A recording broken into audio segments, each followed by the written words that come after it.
la comédienne n'a pu retenir ses larmes sur Tnel. Lynn Renaud entretenait une relation très particulière avec Johnny Hallyday.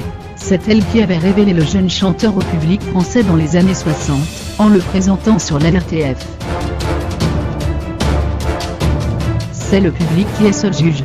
À vous de savoir s'il a d'une carrière devant lui ou s'il n'en a pas, avait-elle déclaré le 18 avril 1960. Une histoire d'amour était alors née entre Johnny Hallyday et les Français. Si le rocker, décédé le 5 décembre d'un cancer des poumons, considérait Lynn Renaud comme sa marraine, la comédienne de 89 ans, qui n'a jamais eu d'enfant, voyait en lui un fils. Très affectée par la mort du chanteur, Lynn Renaud n'a pu contenir ses larmes lors de son intervention matinale, en direct, sur Tnel.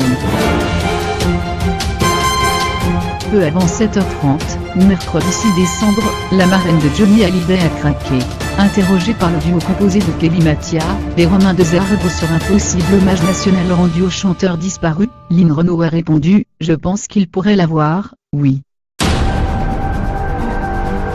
Je ne sais pas comment ça se passe, je ne connais pas les règles mais il l'aura, de toutes les façons, il l'aura. » Les larmes sont ensuite montées quand elle a prononcé ces mots « La nation va pleurer Johnny.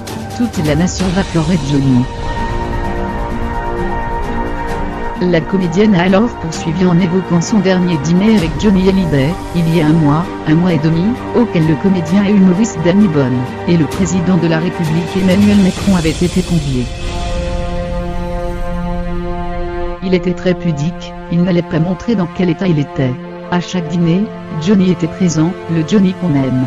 C'est pour ça qu'on disait à chaque fois il va s'en sortir, a-t-elle commenté plus tôt sur RTL. Lynn Renaud avait déclaré « Cette amitié est toujours restée, il m'a toujours appelée marraine, c'était comme un fils pour moi. »